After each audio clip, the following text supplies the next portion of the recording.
Hi, this is Edith, Instructional and Innovation Trainer at Klamath Community College, and in this video I'm going to do an overview of Microsoft Word's tabs, just kind of give you an idea where things are located, and then I will be doing additional videos on each of the tabs to go in more depth about them.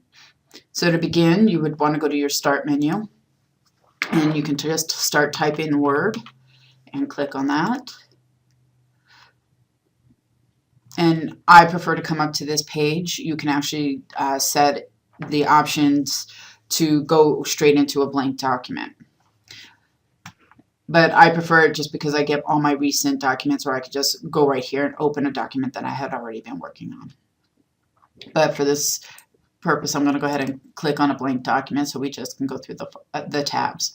So the File tab is where you get information about your document. You can open a new document.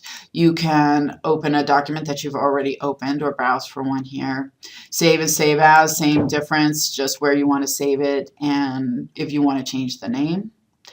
You can save it as Adobe PDF. I haven't really worked with this yet, so once I do, I will do a video on that as well. You can change your printer settings here and print from here. You can share. The recommended way that I would share is through email, but that will at least give an individual a chance to see the document. Once the document is saved to your OneDrive, you can actually save it and share it as a collaboration document using this tool here.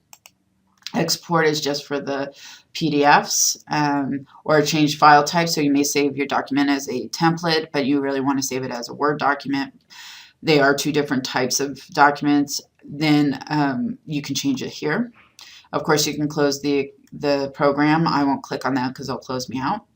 I can find out information about my Office product here. You can change the background.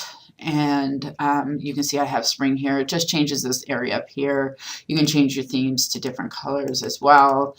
That's where you would find that. And then options. And this, like I said, is going to be a video all on its own because there is a lot that can be done here. So your Home tab is where you do your copy paste and clipboard information. You can highlight over any of these icons. They will tell you what they do. They also show you the shortcut key. So you have your font box here where you can change fonts and do all kinds of things with that. And same with the paragraph. It's changing all the different types of justifications, bullet points, indentions, paragraph spacing. You can actually shade tags. So if I was to put in some text here, I can actually highlight this. And then if I go in here, I can actually put a color over it. So there you go. It just makes it kind of nice to put it together in a document if you want to highlight an area. And borders. This is another feature that some people ask about. This is just to show your characters within the document so that you can see where your spaces are, where your paragraphs are, or you can identify where problems are. Styles is just different ways that you can set up your document. It's pre-selected fonts and paragraph returns and spacing and all of that. So you can use those to enhance your document as well.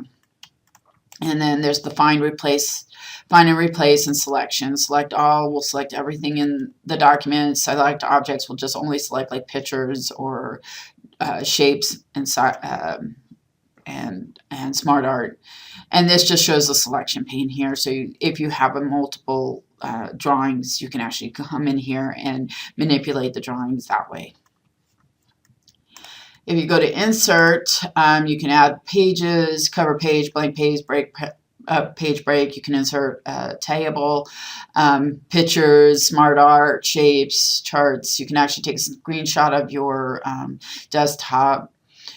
These are just add-ins, so these are things that are additional to your program. So you may be asked to include an add-in when you're trying to do something. You can get those from the store if the store is enabled on your computer. You can also add an online video, a hyperlink. Bookmarking is when you jump from one area of the document to another using a hyperlink. You might have experienced that when you see like table of contents. You can actually do that with those.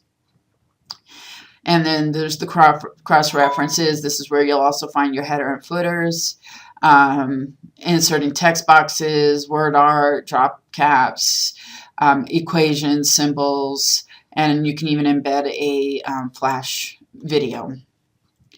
Designing is just similar to the styles. You can also change your styles here. The themes, you can change colors of your document. You can change the color of the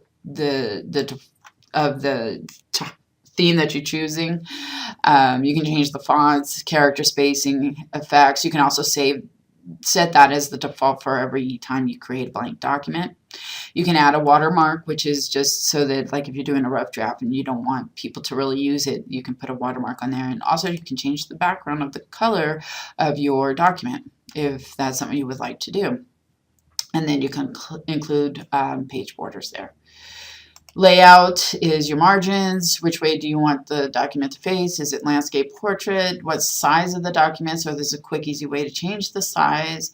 Add columns, add breaks, add line numbers. That's good for if you're doing a legal document. Add hyphenation, so when a word runs out of room, as it says there, that it just adds a hyphenation. More indentation information here. This is arrangement of objects, so you can choose where you want the object and how you want it wrapped. So if you want it in front of text, behind text, you would do that here. It's another area you could do it in. References, I did talk about the table of contents, so that would be somewhere where you can use the bookmark. You do need a certain style to create that, so I will be doing another video on that. You can add text into the table and then update the table. And then footnotes and endnotes are here. Really very useful tool, especially for your students if they're writing for you, is using the citations and bibliography. Of course, there's going to be some extra editing to be done, but I will cover that as well, and I can show you how that's done so you can pass that on if you would like. If you have pictures or tables, that's where you would use this part here within a document that you need to reference. You can also create an index, so you can actually mark, say you want something in the index to show up in the index, you can mark it here. And then a table of authorities. This is more again on the citing like cases and statutes and stuff like that. Mailings is where you can create envelopes or form letters. It's not so necessary anymore with email and other options, but there is a way to do that, and I will definitely do a video on how to create a form letter. If that's something you're interested in, you can always watch. Review, I highly recommend that you suggest to your students using the spelling and grammar as well as the thesaurus. It's an extremely useful tool. It'll help them find different words that they need perhaps to enhance their paper. And the word count is another area where it's really useful. I know that a lot of instructors have minimum word count, so if students want to actually see how many words they have, they can see that. And you can see down here I actually have that same thing. Smart Lookup is where you kind of go to the internet and you will be able to find articles that pertain to that highlighted text. Translate if you have different languages. You can add comments to your students' papers, or they can add comments and then reply as well. If you want to show the changes that you've made or suggestions that you made, you can add that in the tracking, and you can accept or reject the tracking changes if that's something you want to do. Comparing is comparing between two documents of the same document. Maybe you want to make some changes. You can actually compare them and see how it reads versus how it, so that you don't have to change the original document if you're making some significant changes and you're not sure you want to keep them. Restricting editing is just to stop people from editing. You can actually make selections where they can edit and not edit. And inking is mostly for if you have a touchscreen. So if you don't have a touchscreen, this is really not going to help you, but you can use it. It's just pens and stuff that you can use on the document. And then there's linked notes. I will be doing a whole video on OneNote. It's a very useful tool, and I really encourage users to start thinking about using it because you can do a lot of things with that. But please watch that video. View, one of the things that I do like to do in View is I actually have that ruler. That's where you would find that here. You can actually add grid lines and navigation pane onto your document as well. These are just the different views that you can look at your document. So there's the read mode that I just went into, the web layout, so you can kind of see what it would look like on the web, outline, and then draft. So, and the way I get out of that, besides hitting close, like when I was in the other one, I just hit escape. So when I was in read mode, I just hit escape, and that got me out of that. Developer is probably not on any of your computers. That is just an add-in that I've created, so I'm going to skip that, as well as Adobe Acrobat and Fox PDF. The only other things that I do want to talk about is this is who is signed into the document, and then share. You can actually share the document here. So if you have any other questions, comments, concerns, want some more information, please feel free to contact me. My email is warden@claretcc.edu. My extension is 340, and you can find me on Skype for Business. I am always available. I will video conference with you. I am with you, whatever works best for you. Thank you and have a great day.